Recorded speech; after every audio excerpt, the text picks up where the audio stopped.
This is Rise, where truth is uncovered and black stories rise from silence to strength. Real voices, bold truth, unshakable legacy. Welcome to Rise. You're not rich enough. These 4 words cost a jewelry store owner $18 million in 24 hours. Not a typo, not an exaggeration. $18 million. Have you ever walked into a luxury store and felt the immediate shift in energy? That subtle change when staff size you up in seconds, deciding whether you're worth their time? Maybe it was your clothes, your age, or the color of your skin. That split-second judgment that determines whether you get the VIP treatment or get directed to the clearance section. Well, what you're about to hear will make your jaw drop. Do you know someone who's been underestimated because of how they look? Someone who had more power than anyone realized. Have you ever wondered what would happen if the wrong person walked into an exclusive store with unlimited money and zero tolerance for disrespect? This is exactly what happened on a Tuesday afternoon in Beverly Hills, when a woman in jeans and a simple blouse walked into one of the most exclusive jewelry stores in America, looking for an anniversary gift. The staff took one look at her and made the biggest mistake of their careers. They had no idea they were staring at the CEO of an $8 billion company. What started as a simple shopping trip turned into the most expensive lesson in customer service that the luxury retail industry has ever witnessed. This isn't just a story about revenge. It's about how one moment of discrimination created a complete transformation that's still rippling through the industry today. The woman they underestimated didn't just buy her jewelry that day. She bought the entire store. Then she bought them a future they never saw coming. But here's what makes this story truly incredible. It doesn't end with just one store changing hands. This single moment of bias created something called the Meridian Standard that luxury retailers across the country now follow. One woman's refusal to accept discrimination rewrote the rules for an entire industry. Drop a fire emoji in the comments if you've ever been underestimated because of how you look. Because what this woman did next will have you cheering and taking notes at the same time. This is the story of Zara Blackwood and how 4 words of discrimination became $18 million of justice. Meet Zara Blackwood, a woman who could buy most luxury stores without checking her bank balance, but you'd never know it by looking at her. On this particular Tuesday morning, she's wearing dark jeans, white sneakers, and a navy blazer. No designer logos screaming for attention. No flashy jewelry demanding respect. Her hair is pulled back in a simple ponytail, and she carries a regular leather handbag, not one of those $15,000 status symbols. This is completely intentional. Zara learned long ago that true power doesn't announce itself. While other billionaires roll up in Lamborghinis with entourages, she drives her Tesla Model S, nice enough to blend in, modest enough to fly under the radar. She's built her $8 billion empire by being underestimated, and today that strategy is about to backfire on someone else. But this morning isn't about business deals or board meetings. This is personal, deeply personal. In exactly 3 weeks, Zara will celebrate 15 years of marriage to Maya, the love of her life. 15 years of building a life together while Zara built her business empire. 15 years of Maya supporting every late night, every risky investment, every moment when the company's future hung in the balance. Maya never asked for expensive gifts. She never demanded the lifestyle that Zara's wealth could provide. She was content with quiet dinners at home, weekend getaways to small coastal towns, and the simple joy of growing old together. But this anniversary is different. It's their crystal anniversary, and Zara wants to give Maya something as rare and precious as their love story. She's done her research. The piece she wants doesn't exist in just any jewelry store. She needs natural pink diamonds, the rarest stones on earth. Only one in every 100,000 diamonds exhibits that soft, romantic pink hue that reminded Zara of Maya's favorite sunset they watched on their honeymoon in Santorini. After weeks of searching, she found exactly what she wanted at Meridian Fine Jewelers. Their online catalog showed a stunning 3-carat pink diamond necklace, surrounded by perfectly matched white diamonds in an elegant platinum setting. The price tag read $200,000, pocket change for someone who signs deals worth more than most countries' GDP. Meridian Fine Jewelers has been Beverly Hills' crown jewel for 40 years. They cater to celebrities, tech moguls, and old Hollywood royalty. Their client list reads like a who's who of American wealth. This is where movie stars buy engagement rings and oil barons purchase anniversary gifts. The irony is delicious. Zara could probably buy their entire inventory with the interest her money earns in a single month. But walking through those pristine glass doors in her understated outfit, she looks like any other person hoping to afford something beautiful for someone they love. She has no idea that her appearance is about to cost someone their business. She's simply a woman in love, looking for the perfect way to celebrate 15 years of happiness. What she doesn't expect is that her shopping trip will become a masterclass in how expensive prejudice can be. The moment Zara steps through the frosted glass doors of Meridian Fine Jewelers, something shifts. The air conditioning hums quietly over polished white marble floors. Crystal chandeliers cast warm light across display cases filled with diamonds that could fund small countries. Everything about this place screams exclusivity, from the hushed tones to the way each piece of jewelry sits in its own spotlight like a museum artifact. But it's not the luxury that catches Zara's attention. It's the silence.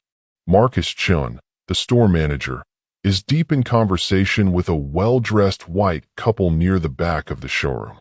The woman is blonde, probably mid-50s, wearing what looks like a $20,000 Hermes suit. Her husband sports a Rolex that costs more than most people's cars. They're laughing softly as a sales associate carefully places a stunning diamond bracelet in the woman's hands. Nobody rushes over to greet Zara. Nobody even looks up. After 30 seconds of standing there, 30 seconds that feel like 30 minutes, Rebecca Martinez finally approaches. She's young, probably late 20s, with perfectly styled hair and a smile that doesn't reach her eyes. Her gaze quickly scans Zara's outfit, and something almost imperceptible changes in her posture. "Can I help you find something?" Rebecca asks, her tone suggesting she hopes the answer involves a quick exit. "Yes, I'm looking for a pink diamond necklace," Zara states clearly. "Preferably 3 to 5 carats." Rebecca's eyebrows rise slightly. Not shock, more like amusement. "Pink diamonds are quite expensive," she says, drawing out the word expensive like she's explaining calculus to a child. "Perhaps you'd like to see our fashion jewelry section instead? We have some lovely pieces starting around $500. $500 for fashion jewelry." When Zara just asked for investment-grade pink diamonds. "I'm specifically interested in natural pink diamonds," Zara repeats, keeping her voice level. "Investment-grade quality." Now Rebecca's condescension becomes obvious.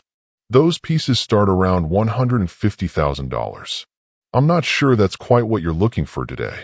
Meanwhile, across the showroom, the white couple is being shown piece after piece.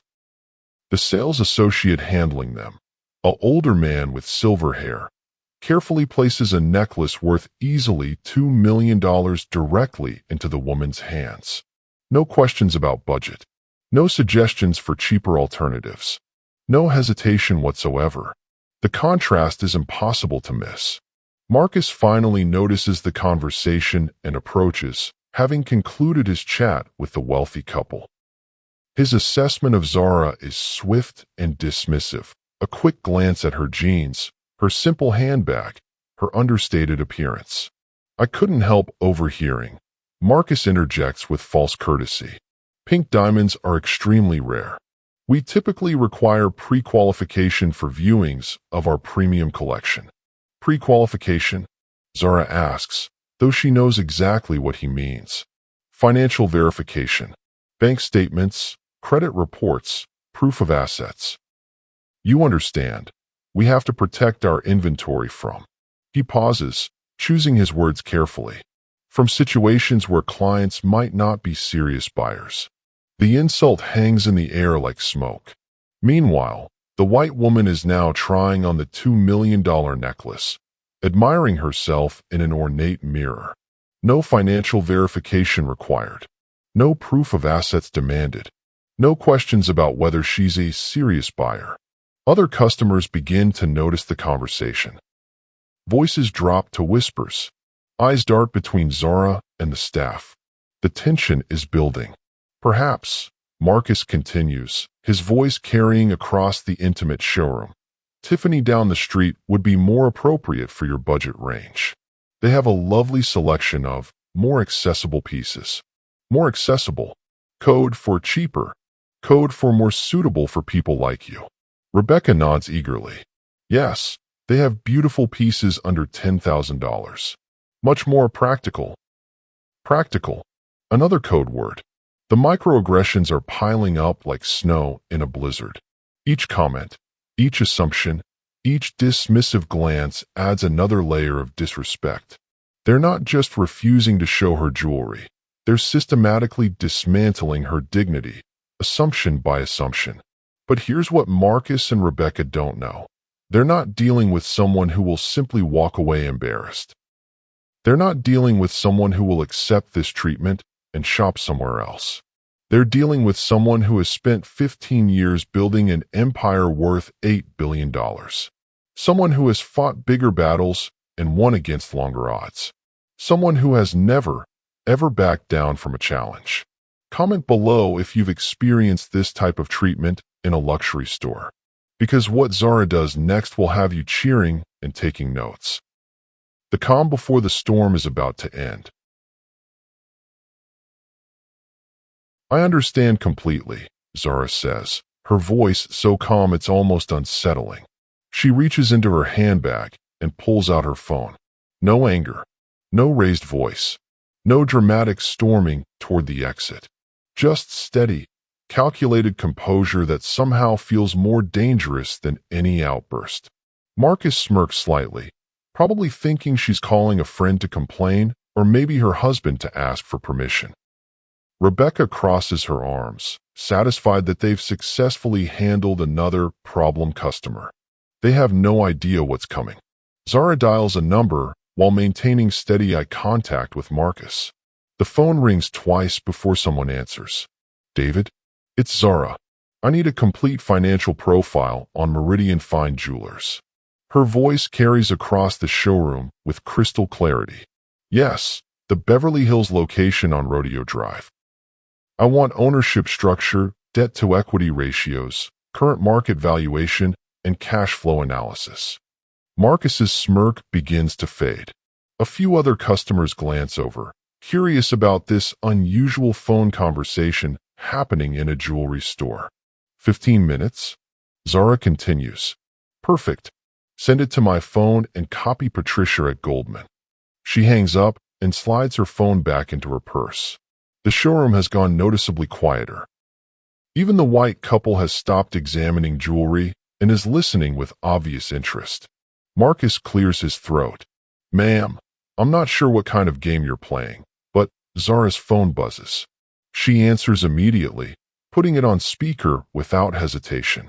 Ms. Blackwood, this is Patricia Williams from Goldman Sachs Private Wealth Management. I have those Meridian Jewelers financials you requested. The color drains from Marcus's face like water from a broken dam. Patricia's voice fills the silent showroom. They're privately held, family-owned business. Current owner is Harrison Meridian III. Annual revenue approximately $18 million. But here's the concerning part. They're leveraged at a 4-to-1 debt ratio. Rebecca takes an unconscious step backward. Current market valuation? Zara asks, still maintaining eye contact with Marcus. Between 12 and 15 million, depending on inventory. But MS. Blackwood, they've been struggling significantly since the pandemic. Revenue is down 35% from 2019 levels. They've had to take several emergency loans just to maintain operations. The entire store is listening now. Conversations have stopped. Staff members are staring. The white couple near the back has moved closer, fascinated by this unexpected turn of events. Interesting, Zara says, thanking Patricia before ending the call. Overextended and underperforming. Marcus stammers. Ma'am, I think there's been a misunderstanding. The only misunderstanding, Zara interrupts, her voice cutting through his words like a laser, was your assumption about who I am and what I can afford. She dials another number. This call also goes on speaker. Richard? It's Zara. I need you to draft an acquisition offer. Her tone is businesslike, professional, terrifying.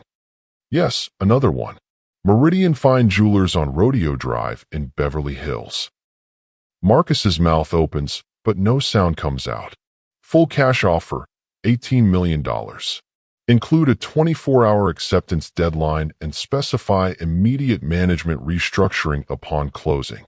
Zara, Richard's voice comes through the speaker. Do you want the standard diversity and inclusion clauses? Absolutely. Mandatory unconscious bias training for all retained staff, diverse hiring practices for management positions, and community outreach programs. Also include our scholarship fund provision for underrepresented designers. Consider it done. I'll have Harrison Meridian III's contact information within the hour. Zara ends the call and looks around the now silent showroom. Every eye is on her. Marcus looks like he might be sick. Rebecca has gone completely pale. I should probably introduce myself properly, Zara announces to the entire store, her voice carrying to every corner of the showroom. I'm Zara Blackwood, CEO and founder of Blackwood Capital Ventures. We manage over $8 billion in assets across technology, real estate, and luxury retail investments. The silence is deafening. I came here today to buy a $200,000 anniversary gift for my wife of 15 years. A simple pink diamond necklace to celebrate our crystal anniversary. She pauses, letting that sink in. Instead, I'm buying the entire store. A customer near the front gasps audibly. The white couple exchanges amazed glances. One of the sales associates drops the pen she was holding.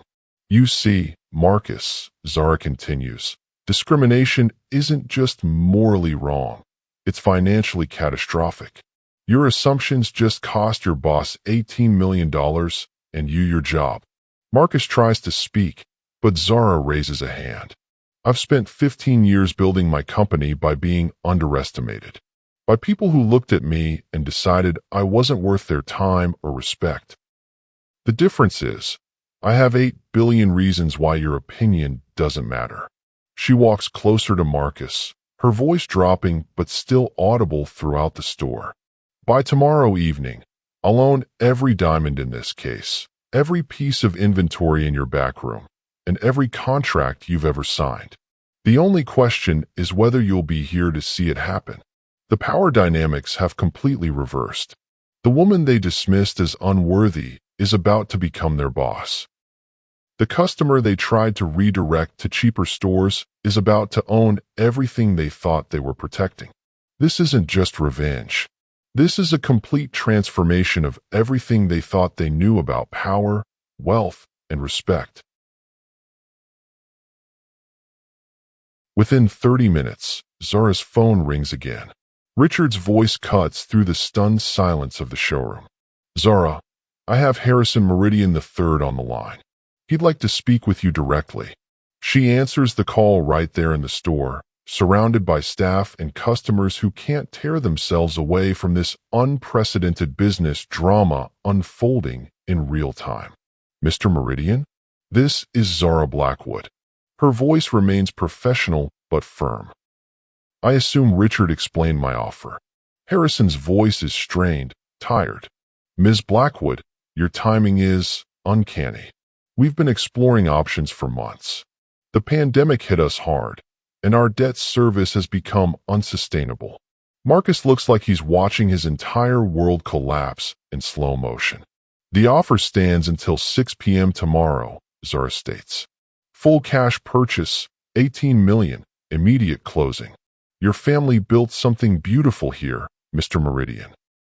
I intend to honor that legacy while making necessary changes. Changes? Harrison asks. Inclusive hiring practices, bias training for staff, and expanded community outreach. Your store will remain luxury, but it won't remain exclusive to one demographic. There's a long pause. Ms. Blackwood, may I ask what prompted this sudden interest in our business? Zara glances at Marcus, who's now visibly sweating. Your manager decided I wasn't wealthy enough to view pink diamonds. He was wrong on both counts, about my wealth and about what that mistake would cost. Harrison sighs audibly through the speaker. I'll have my lawyer review the documents within 2 hours. The call ends, and the showroom erupts in whispers. Word travels fast in Beverly Hills, and within minutes, people are pulling out phones. Social media posts begin flooding platforms. CEO buys jewelry store after discrimination starts trending locally. News travels even faster in luxury retail circles. By noon, store managers up and down Rodeo Drive are calling emergency staff meetings. The story spreads like wildfire. Underestimate the wrong customer, lose your business. Local news crews arrive by 2 p.m. Beverly Hills police have to manage crowds gathering outside Meridian, drawn by social media buzz and the spectacle of watching a real-time corporate acquisition triggered by racial profiling. Inside the store, Zara handles the chaos with remarkable grace. She speaks with reporters, explaining her mission to transform luxury retail from the inside out. She discusses the business case against discrimination, how bias literally costs money. Meanwhile, Marcus faces the reality of his situation. Zara approaches him privately. Marcus, you have 2 choices, she says quietly. You can resign today with a standard severance package, or you can stay and complete comprehensive bias training, diversity education, and work under probation for 6 months. His pride won't let him admit fault. I was just following store policy. Your policy nearly destroyed this business, Zara interrupts. Choose wisely. Marcus chooses his ego over growth. He submits his resignation that afternoon. Rebecca, however, approaches Zara directly. Her eyes are red, clearly shaken by the day's events. Ms. Blackwood, I want to apologize. I was wrong, and I want to learn from this. If you'll give me the chance, I'd like to stay and be part of the change. This is the difference between Marcus and Rebecca. One clings to justification, the other embraces accountability. Rebecca, acknowledgement is the first step toward growth. You'll work with our diversity consultant starting next week. Your job is secure if you're committed to real change. Rebecca nods, genuine relief washing over her face. By 5:30 p.m., Harrison Meridian 3 calls back. Ms. Blackwood, we accept your offer. My lawyer will handle the paperwork tonight.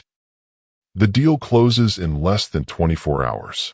$18 million changes hands because 4 words, you're not rich enough, met $8 billion worth of refusal to accept disrespect.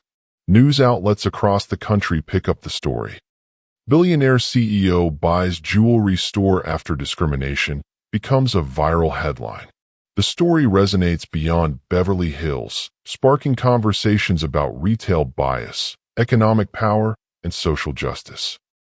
By week's end, 3 other luxury retailers proactively contact Zara's team requesting diversity consultations. Nobody wants to be the next Meridian. What would you have done in this situation?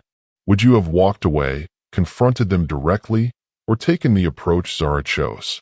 Let me know in the comments. The transformation is just beginning. Within 48 hours of the acquisition, Zara's vision for Meridian begins taking shape. Patricia Williams, Zara's longtime friend and former Goldman Sachs executive, walks through the front doors as the new general manager. Her first day starts at 7 a.m. with a complete staff meeting. No intimidation tactics, no mass firings, just honest conversation about change. Yesterday, this store made headlines for all the wrong reasons. Patricia addresses the gathered team. Today, we start writing a different story. She announces immediate changes that will reshape everything about how Meridian operates. First, mandatory unconscious bias training for every employee, from sales associates to security staff.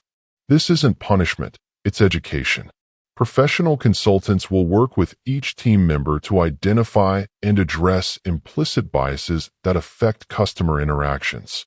Second, diverse hiring practices for all future positions.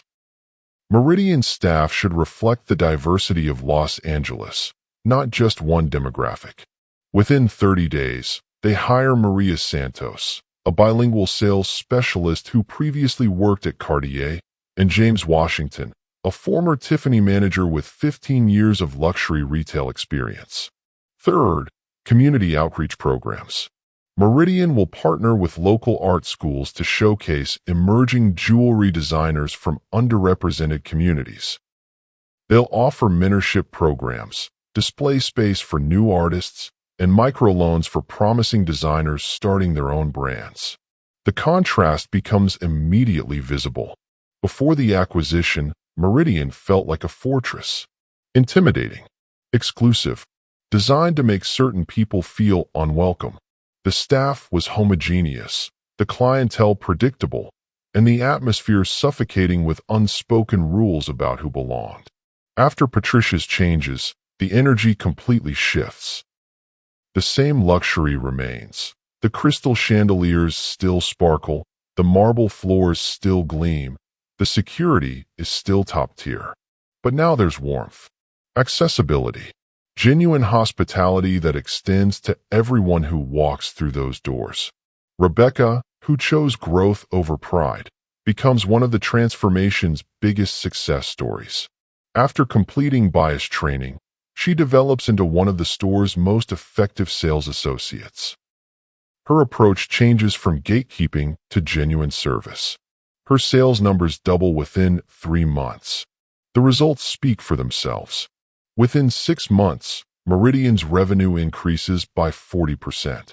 Not just because of the publicity from the acquisition story, but because they've tapped into previously ignored markets.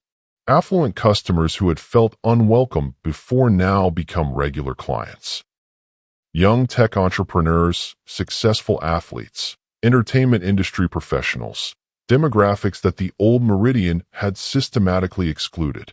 The celebrity endorsements arrive organically. Serena Williams posts an Instagram story from inside the store, showcasing a stunning tennis bracelet she purchased for her daughter's birthday. Finally, a luxury jewelry store where I feel genuinely welcomed, she writes to her 15 million followers. Tyler Perry commissions a custom necklace for his daughter's Sweet 16. When asked by Entertainment Tonight why he chose Meridian, he simply says, "They treat everyone like family, regardless of how you look or where you come from." But the real transformation shows in the brands Meridian now features. The store begins showcasing collections from Black-owned jewelry companies like Kismet by Milka, known for their delicate evil eye designs, and Tracy Nicole Jewelry, whose bold statement pieces have appeared on red carpets worldwide. These aren't charity cases or token gestures. These are world-class designers whose work deserves the Meridian platform. Customers love the expanded selection.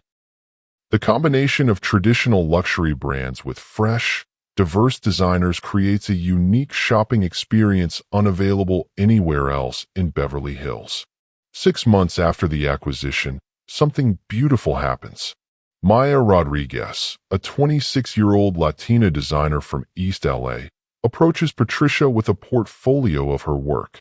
Maya specializes in vintage-inspired pieces with modern twists, exactly the kind of innovative design Meridian now champions. Patricia examines Maya's sketches and immediately sees the potential. Within weeks, Maya has her first commission, designing a custom anniversary necklace. Not just any anniversary necklace, Zara's anniversary necklace. I want something unique, Zara tells Maya during their consultation. Something that represents transformation, growth, and the beauty that emerges when barriers come down. Maya designs 3 interlocking circles in rose gold, white gold, and platinum. Each circle represents a different phase: past, present, and future. The pink diamonds Zara originally wanted are embedded throughout the design, but now they're part of something more meaningful than anything she could have bought off the shelf. The necklace becomes Maya's breakthrough piece. Photos of Zara wearing it at various events showcase Maya's craftsmanship to influential clients. Orders pour in. Within a year, Maya's designs are featured in Vogue, and she opens her own studio in downtown LA. The beautiful irony is complete. The woman who was initially dismissed because she looked wrong for luxury shopping now owns the store where a young designer who might have been overlooked anywhere else creates the perfect symbol of transformation. This isn't just about one store changing hands. This is about breaking cycles, creating opportunities, and proving that inclusion isn't just morally right, it's incredibly profitable. The numbers don't lie. Diverse businesses perform better, inclusive environments attract more customers, and companies that embrace change lead their industries. Meridian becomes the blueprint for luxury retail transformation across America. 1 year after the acquisition, something extraordinary happens. Other luxury retailers start calling Zara directly. They don't want to buy her products or services. They want to avoid becoming the next Meridian. The transformation of one Beverly Hills jewelry store has created what industry insiders now call the Meridian Standard, a new benchmark for inclusive luxury retail that companies across America are scrambling to adopt. The Beverly Hills Retail Association, once an exclusive club of traditional luxury merchants, invites Zara as their keynote speaker for their annual conference. The same business community that might have dismissed her a year ago now desperately wants to learn from her. Her presentation, titled "The True Cost of Discrimination," becomes the most requested business talk in luxury retail history. The data she presents is staggering and impossible to ignore. Meridian's revenue increased 60% in our first year, Zara reveals to the packed auditorium. Not 40%, as initially reported. 60%. That's not just growth. That's a complete business transformation. She breaks down the numbers with surgical precision. The revenue increase came from 3 primary sources: expanded customer demographics, positive publicity driving new clientele, and employee retention leading to better customer relationships. Bias doesn't just hurt the people you exclude, she explains. It hurts your bottom line. Every customer you turn away based on assumptions is lost revenue walking out your door. The presentation goes viral in business circles. Harvard Business School adds the Meridian case study to their curriculum within 6 months. Stanford follows suit, then Wharton. MBA students across the country analyze Zara's approach as a masterclass in crisis-to-opportunity transformation. The ripple effects extend far beyond academia. Luxury retailers in Manhattan proactively contact diversity consultants before any incidents occur. Rodeo Drive stores implement voluntary bias training programs. Even international luxury brands begin auditing their customer service practices, terrified of becoming viral examples of discrimination. 3 major jewelry chains completely overhaul their hiring practices after watching Meridian's success. They realize that diverse staff don't just prevent discrimination, they connect with broader customer bases, leading to increased sales across all demographics. The fear factor becomes a powerful motivator. No luxury retailer wants to risk becoming a social media cautionary tale where discrimination costs them millions. But the most significant impact isn't measured in dollars or policy changes. It's measured in human transformation. Young professionals from diverse backgrounds now enter luxury stores with confidence instead of anxiety. Entrepreneurs feel welcome in spaces that previously felt hostile. Established clients appreciate shopping environments where everyone receives genuine hospitality. Zara has fundamentally changed the conversation about wealth, respect, and access in American luxury retail. She proved that economic power wielded strategically can create systemic change that extends far beyond individual revenge. The woman who was once told she wasn't rich enough didn't just buy a store. She bought an entire industry, a new standard of behavior. From discrimination victim to industry changemaker in 18 months. That's the power of refusing to accept unacceptable treatment and having the resources to back up your principles with action. The transformation is complete, but the impact continues growing. Zara Blackwood's story teaches us 4 powerful lessons that extend far beyond luxury retail. First, discrimination isn't just morally wrong, it's financially destructive. Every business that practices bias is literally throwing money away. Marcus and his team cost their company $18 million with 4 words of prejudice. Smart businesses can't afford that kind of liability. Second, strategic responses beat emotional reactions every time. Zara didn't scream, storm out, or post angry social media rants. She made phone calls, gathered information, and executed a plan. Her calm, calculated approach created lasting change instead of temporary satisfaction. Third, individual action can create systemic transformation. One person's refusal to accept discrimination didn't just change one store, it created the Meridian Standard that influenced an entire industry. Your response to injustice can ripple farther than you ever expected. Fourth, economic influence is a powerful tool for social change. When you have resources, whether it's $8 billion or $800, how you spend that money sends a message. Supporting businesses that align with your values creates positive change, while boycotting discriminatory practices hits where it hurts most, the bottom line. Zara proved that sometimes the best response to "you're not rich enough" is "let me buy your entire business." Hit that subscribe button for more Rise stories. Real tales of resilience transforming injustice into stories of excellence. Because every week, we're bringing you inspiring accounts of people who refused to accept unacceptable treatment and created positive change in the process. Like this video if Zara's strategic response inspired you. Share it with someone who needs to hear this message. And comment below with your own experiences. Have you ever been underestimated? How did you handle it? Keep rising, keep fighting, and keep changing the world, one story at a time.